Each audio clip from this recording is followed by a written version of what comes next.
Hello dear students.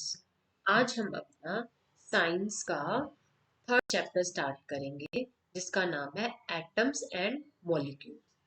Atom and molecules आपके लिए एक नया कॉन्सेप्ट है, तो इस कॉन्सेप्ट को हम वन बाय वन समझेंगे और जानने की कोशिश करेंगे कि एटम की और मॉलिक्यूल्स की प्रॉपर्टी क्या होती है। तो स्टार्ट करते हैं।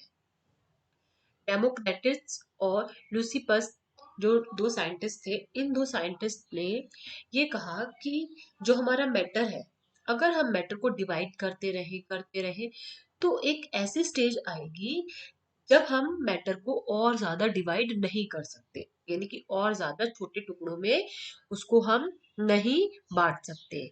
और इन्हीं पार्टिकल्स को हम एटम्स कहते हैं। यानी इन पार्टिकल्स को हम फर्दर डिवाइड नहीं कर सकते, तो इनडिविजिबल पार्टिकल्स को एटम्स कहते हैं। तो एटम्स का मतलब जिसको आगे डिवाइड नहीं किया जा सकता, एटम मीन्स इनडिविजिबल। तो ये एटम का जो है मीनिंग है, जो इन दो साइंटिस्ट ने आपको दिया था। लेकिन इन दोनों साइंटिस्ट ने किसी भी तरह का कोई प्रैक्टिकल नहीं किया था। इन्होंने एक ये थ्योरी बेस अपना जो है कॉन्सेप्ट वर्ल्ड को दिया था। अब हम आगे बात करते हैं। और हमारे दो साइंटिस्ट थे, एंटोनी और जोसेफ। दोनों साइंटिस्ट ने कुछ लॉ ऑफ कॉम्बिनेशन दिए, इन्होंने बहुत सारी रिसर्च की और उसके बाद इन्होंने जो है अपने अलग अलग लॉज दिए। तो हम पहला लॉ पढ़ने जा रहे हैं। हमारा पहला जो लॉ है, law of conservation of mass. Conservation मतलब बचाना। लॉ ऑफ कंजर्वेशन मास क्या स्टेट करता है? As per the law of conservation mass, mass can neither be created nor destroyed in a chemical reaction. ना तो आप मास को क्रिएट कर सकते हैं, ना ही उसको डिस्ट्रॉय कर सकते हैं किसी भी केमिकल रिएक्शन में। ये हमारा law of conservation of mass है। इसको समझने की कोशिश करते हैं कि कैसे। हमारी बुक में एक एक्टिविटी दी है। इस एक्टिविटी में हमने क्या किया है कि हमने सोडियम कार्बोनेट जो है फ्लास्क में ले लिया है और कॉपर सल्फेट को हमने इस तरह से एक छोटी सी इग्निशन ट्यूब में फिल कर लिया है।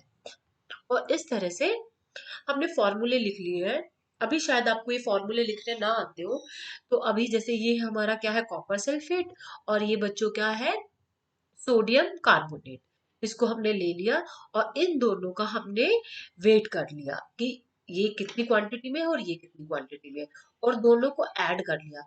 अब जो हमारा प्रोडक्ट बनेगा, उस प्रोडक्ट का वेट कितना होगा? जब हम इस एक्सपेरिमेंट को करेंगे तो उसका जो वेट है वो इन दोनों के सम के इक्वल ही आएगा। तो आप कह सकते हैं कि किसी भी केमिकल रिएक्शन में मास को ना तो क्रिएट किया जा सकता है, ना ही डिस्ट्रॉय किया जा सकता है। वो ऑलवेज क्या रहता है, सेम रहता है। अब हम अपना सेकेंड लॉ पढ़ते हैं, लॉ ऑफ कांस्टेंट प्रोपोर्शन। इस लॉ के बारे में हम बात कर लेते हैं। ये लॉ कहता है, इन केमिकल सब्सटेंस, अगर हम कंपाउंड की बात करें जो हम पहले पढ़ चुके हैं, कंपाउंड मिलकर बनता है बच्चों एलिमेंट से। तो जो उसमें जो एलिमेंट्स होते हैं are always present in a definite proportion by the mass. जो हमारे एलिमेंट्स में, सॉरी, जो हमारे कंपाउंड में एलिमेंट है उनका जो रेशो होता है बाय मास हमेशा फिक्स रहता है, वो चेंज नहीं होता। वो एलिमेंट आप कहीं से भी ले लो। इसको थोड़ा और डिस्कस करने की कोशिश करते हैं। The element which form a compound will always react in the same proportion of their masses is irrespective of its origin और द मेथड ऑफ फॉर्मेशन। उसको कहाँ से हमने लिया है या किस तरह से बनाया है कंपाउंड को, वो डिपेंड नहीं करता। उसका जो रेशो रहेगा बच्चों, वो हमेशा फिक्स, जो रेशो है बच्चों, वो हमेशा फिक्स रहेगा। A compound is always formed from the same element everywhere. कहीं से भी आप उस कंपाउंड को ले लो, उसके जो एलिमेंट्स रहेंगे बच्चों सेम रहेंगे। इसको एक हम बहुत अच्छे एग्जांपल से समझ सकते हैं जो हमारी बुक में भी है, कि for the formation of water, आपको पता है वाटर बहुत जगह से मिलता है। आपको लेक से मिलता है, पोन्ड से मिलता है, रिवर से मिलता है, बहुत सारी जगह से आपको जो है वाटर मिलता है। टैप वाटर मिलता है, आरओ वाटर मिलता है, या फिर बिस्लरी वाटर मिलता है। उस वाटर में हमेशा हमारे पास हाइड्रोजन होता है और ऑक्सीजन होता है। और ये जब भी रिएक्ट करते हैं तो जो इनके मास का रेशियो होता है, अगर हम हाइड्रोजन के मास की बात करें तो वो 1 होता है, और जब हम ऑक्सीजन की मास की बात जब हम ऑक्सीजन की मास की बात करें तो वो 8 होता है। 1 ग्राम हमेशा हम हाइड्रोजन लेंगे, वो 8 ग्राम ऑक्सीजन से क्या करेगा, रिएक्ट करके 9 ग्राम वाटर बनाएगा।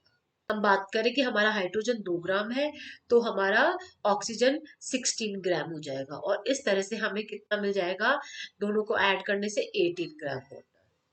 ठीक है।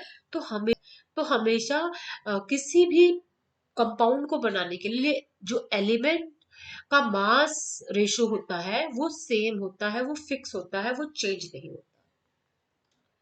इसके बाद हम बात करते हैं एक नए साइंटिस्ट की, डाल्टन की। डाल्टन ने भी अपनी एक थ्योरी दी थी, उस थ्योरी को हम देखते हैं कि उसमें क्या कहा गया है। तो एज पर the Dalton suggestion, atomic theory have the following points, we will discuss one by one. All matter, सभी मैटर, सॉलिड, लिक्विड और gas, is made up of very tiny particles and these are called atoms. Atoms are the basic unit of matter, basic unit है जिससे वो बना हुआ, that participate in a chemical reaction, और ये chemical reaction में part करने वाली सबसे बेसिक यूनिट होती है मैटर की। Atoms are indivisible particles, it means which can't be created nor be destroyed in a chemical reaction. They can't be created, बेटे इनको ना तो हम बना सकते हैं, ना हम इनको डिस्ट्रॉय कर सकते हैं, और ना इनको हम फर्दर डिवाइड कर सकते हैं, एज पर the second rule. Third point के according, atoms of a given element और compound are identical in size, mass and chemical property. Element की हम बात कर रहे हैं। पहले एलिमेंट जो है हमारे तीन तरह के मैंने बताया था, मेटल, नॉन मेटल और मेटेलॉइड होते हैं। तो वो जो मेटल होंगे, वो जो नॉन मेटल होंगे, यानी कि सारे के सारे जो एलिमेंट्स होंगे, उन एलिमेंट के जो एटम्स होंगे वो आइडेंटिकल होंगे, उनका सेम तो साइज होगा, सेम मास होगा, सेम केमिकल प्रॉपर्टी होगी। जैसे अगर हम हाइड्रोजन की बात करें तो हाइड्रोजन के जो एटम होंगे, उनका साइज, उनका मास, उनकी केमिकल प्रॉपर्टी हमेशा सेम रहेगी। ऐसे ही अगर हम कंपाउंड की बात करते हैं, तो कंपाउंड जैसे वाटर ले लिया, तो वाटर के जो एटम्स है उनका साइज सेम होगा, मास सेम होगा, उनकी केमिकल प्रॉपर्टी सेम होगी। जैसे कोई भी अगर आप एटम लेते हैं वाटर का, तो उसकी प्रॉपर्टी क्या होती है कि वो आग को बुझा देता है, तो वही उसकी प्रॉपर्टी रहेंगे, आप उसमें से बेशक कोई भी एटम ले लें, या हम इसको कह सकते हैं molecule. Atom of different element have different masses and chemical property. आप जब दो एलिमेंट के एटम्स को कंपेयर करेंगे, तो दोनों के मास अलग होंगे और दोनों की केमिकल प्रॉपर्टी अलग होगी। हाइड्रोजन को हीलियम से कंपेयर करेंगे तो हाइड्रोजन का मास कम होगा, हीलियम का ज्यादा होगा। हाइड्रोजन की केमिकल प्रॉपर्टी अलग होगी और हीलियम की केमिकल प्रॉपर्टी बच्चों अलग होगी। पांचवी हम पॉइंट की बात करते हैं, atom combine in a fix ratio of small whole number to form compound. जब भी हमारे एटम कंबाइन करते हैं और कंपाउंड बनाते हैं, ठीक है, तो कंपाउंड जब भी बनाएंगे तो वो होल नंबर का मतलब होता है बच्चों 1 2 3 4। इस तरह से जो है हम नंबर लेंगे, ऐसे नहीं लेंगे 1.2, 1.3, 1.6। इस तरह से ये कभी भी कंबाइन नहीं करते, ये हमेशा होल नंबर में ही जो है कंबाइन करके कंपाउंड बनाते हैं। जैसे मैं बात करती हूँ H2O, तो वहां पे हाइड्रोजन के 2 एटम है और ऑक्सीजन का 1 एटम है, तो ये होल नंबर में ही कंबाइन करके कंपाउंड बनाते हैं। अब लास्ट पॉइंट को डिस्कस करते हैं, the relative number and the kinds of atom are constant in a given compound. जो भी कंपाउंड हमारे पास है, उसमें जो नंबर होगा और जो काइंड ऑफ एटम होगा, वो क्या होगा, फिक्स होगा, वो चेंज नहीं होगा।